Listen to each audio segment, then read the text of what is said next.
Now, go to the book of Romans, chapter 1, and if we were to distill down, and we're going to tonight, the book of Romans, which is perhaps the most important book in the New Testament, we would find that the book of Romans is if you really keep cutting it down until you get to the core, the indivisible core, it's Christ our righteousness. Because, that's what salvation is. Anything less than that isn't salvation. It's Christ is our righteousness. And the key verse is chapter 1, and you want to look at verse 16. For I'm not ashamed of the gospel of Christ. What is that gospel? It's the power of God to salvation for everyone who believes, to the Jew first and also for the Greek. But what is Christ to be? Verse 17. For in it the righteousness of God is revealed.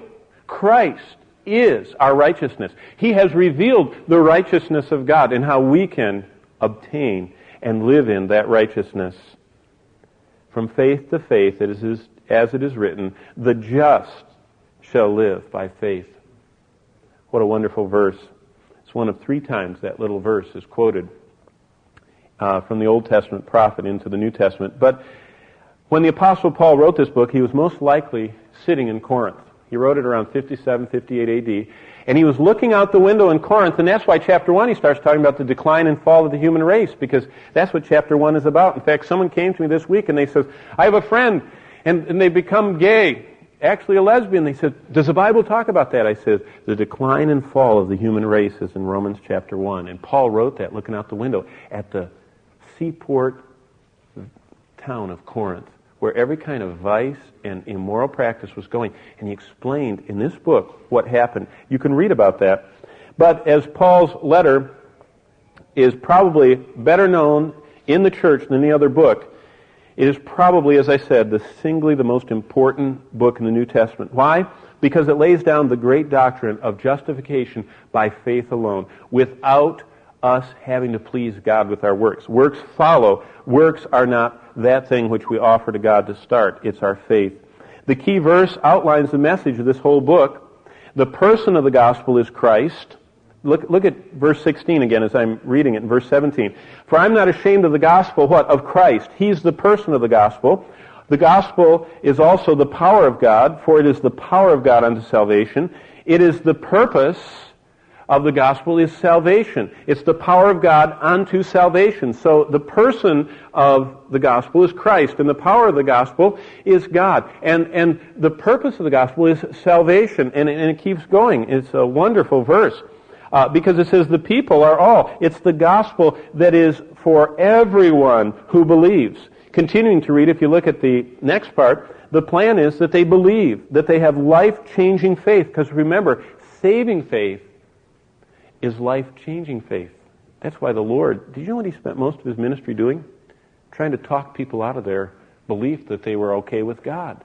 Because He had a whole bunch of people who were very religious. The Jews. I mean, they did everything. They even went around and they'd pinch off leaves on their plants and give every 10th leaf to God.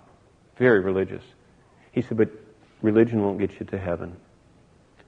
You have to have a heart transplant, a new heart.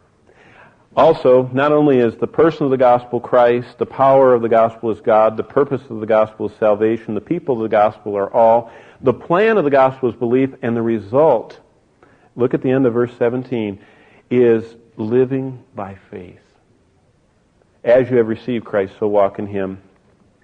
Paul describes righteousness in Christ, Christ our righteousness, as for a believer to be in Christ.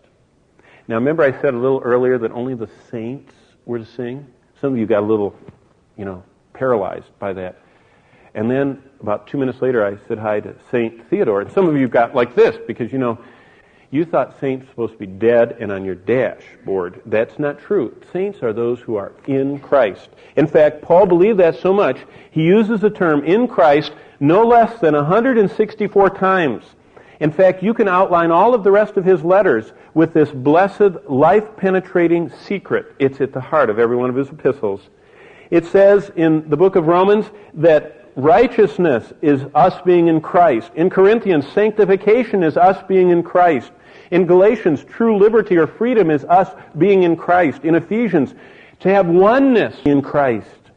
In Philippians, to have true abiding joy, we have to be in Christ. In Colossians, to have the fullness of God and all He planned, we have to be in Christ.